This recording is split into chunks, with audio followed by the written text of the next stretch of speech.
First question. Jeff. Hey, Chuck, you've seen Thomas Bryant quite a lot, maybe know him as long as anybody. How do you feel he'll impact this team this season with what he brings right now? I just think he's a kid that fits the culture here at IU. You know, he's a great teammate, all about the hustle plays, committed teammate.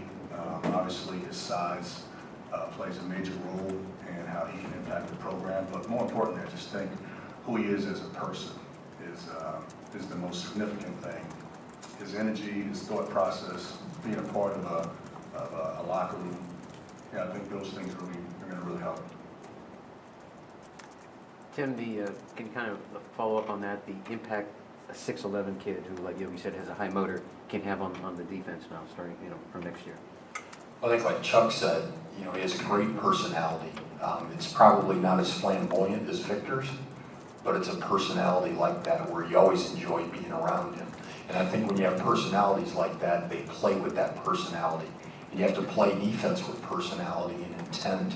And I think he's a guy that's going to talk in that back line, which is very important to your defense. I think he has the ability to erase mistakes because he can block shots. But I also think he's the type of player, because of his mentality, that he'll slide over and take a charge if it calls for that. So he's going to need help, though, from the returning guys, because this is going to be new to him. People are going to be more physical than maybe he's used to. But that's where I think Yogi was asked the question about what is he going to do to help our defense get better. And I think Yogi's got to start holding people more accountable. And I think he will, because I think that's part of his development. That's what our team needs. And then that ultimately is going to be what he needs to get where he wants to go. It's a kind of a basic question. You compared the personality to Victor's a little bit. I mean, how unusual is it for a kid that young to be that good for a locker room, I guess, right away? I don't know if I would say it's unusual. I think they all have their own personalities, but when you happen to be a high-level player and you have an opportunity to impact a team right away, to have that personality helps them blend in a little bit more with everybody else. The great thing about Thomas is, as highly regarded as he is, he just wants to be one of the guys. He's not going to come in here and feel entitled or feel like he's a high-level guy. He's going to come in here and work every day, and he's got that personality to do that.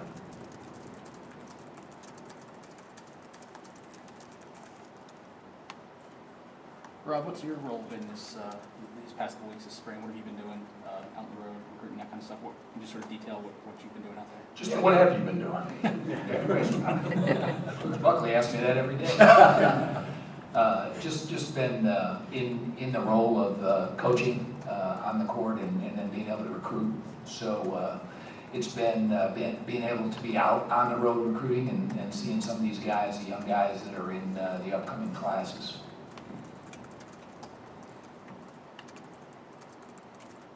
For any of you guys, as guys like Yogi, Troy, and James get feedback from the NBA, James kind of really went into it as far as talking about, they said he really has to improve defending both of those positions.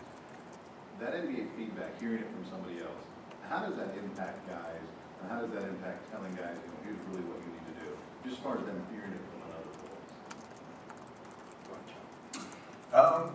It's always good to hear it from a credible source. So, I think anytime the NBA speaks to any of these kids, whether it's here at IU or anywhere else around the country, kids and the families have a tendency to listen, and because they're hearing it directly from an organization.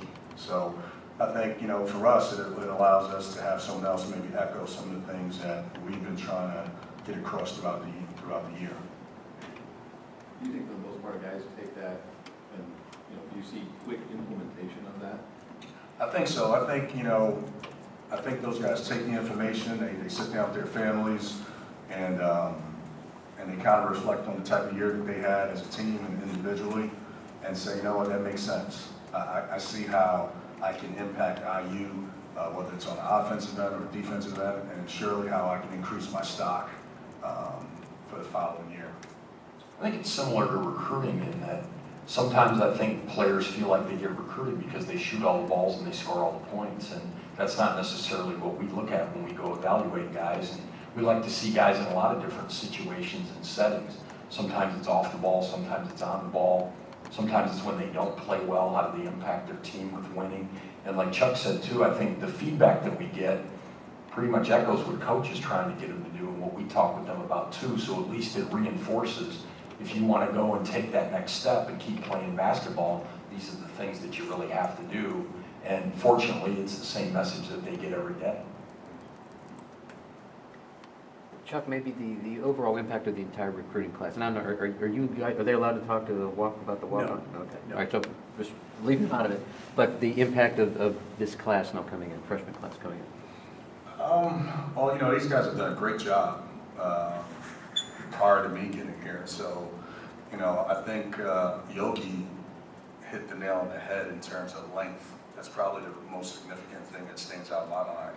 Having 3 guys come on, join this team for the upcoming season who have the athleticism, the length, the intelligence, and then more importantly, that X factor. They can fit in with any group in any locker room.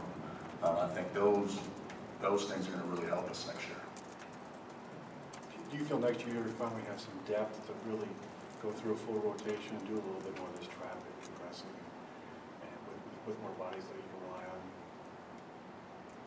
I think so, and I think it's one of those things too, or at least you can experiment with it and look at it in practice to see how it develops and see if they're ready. One of the things that you don't ever know, especially about new guys, is how they're going to be until you actually work with them. You can project and think about it. And, you know, I was kind of chuckling about the NFL draft. They're grading all these drafts, and nobody knows how those guys are going to perform. So I think it's the same thing. We feel really good about it because of the mentality of the 3 guys. We think that they're kind of growth mindset guys. They want to get better, they want to improve, they want to know how they can contribute to the team, and it's not just about them. And I think anytime you have that mentality, you have an opportunity to contribute. And I think that length and that speed and athleticism are going to allow us to extend the floor a little bit more, particularly on the defensive end. And then offensively, we're going to want to play even faster. So we're trying to push the pace more on offense and maybe be a little bit more aggressive defensively so we can create offense out of our defense. How do you play even faster and not turn the ball over? I mean, you guys play pretty fast now. I mean, there's obviously that balance. How tough is that to play even faster? He obviously hasn't been in any of our film sessions. When you watch the film, it's a little bit different where you can say you got to get out, you got to run. And I think some of it too is you get fatigued and you need a blow, and so the more depth that you have, the more you can keep the pace up and you can run. But like with Yogi, for example, one of the big things for him is being more efficient with his dribble. And if you go back to the Northwestern game in Chicago in the Big Ten tournament, you see how fast he pushed the ball up the floor. And so we want to be able to play at that pace consistently. We want James to be able to push the ball that quickly and be more efficient with his dribbles and get it out. And I think those are the things that we've really been working on in the spring. So we do really feel like we can play a little bit faster. The other part of that is just the development. You know, Coach Green is phenomenal at developing the skill set of these guys when they come in. And so the summer or the spring has been important with that, but when you have athletic, fast guys and then you add to that skill set through development and drill, then you really can bring guys along. And that's been the case here at Indiana. Time for one more question.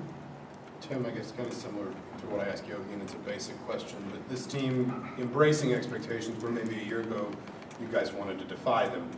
What's different about approaching a season with a group of college-aged guys and making sure that they don't get weighed down by something like that? Well, we didn't believe the expectations last year, and we can't believe the expectations this year.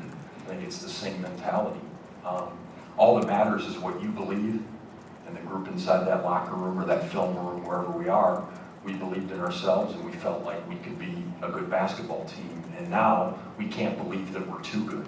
And we've got to know that we've got to get better day by day. I think it was the same thing with the #1 team. You know, if Will Sheehy hadn't made that shot to send us to the Sweet 16, then would we have been the #1 team in the country? I don't know, maybe top 20. And so that team never felt like we've arrived, we're #1. And that's why I think we were able to stay up there in the polls and have the great season and win the Big Ten like we did. So we've got to really have a great mentality, and I think the guys have had that. I think the culture here has always been about work and getting better every single day, and that continues. Okay.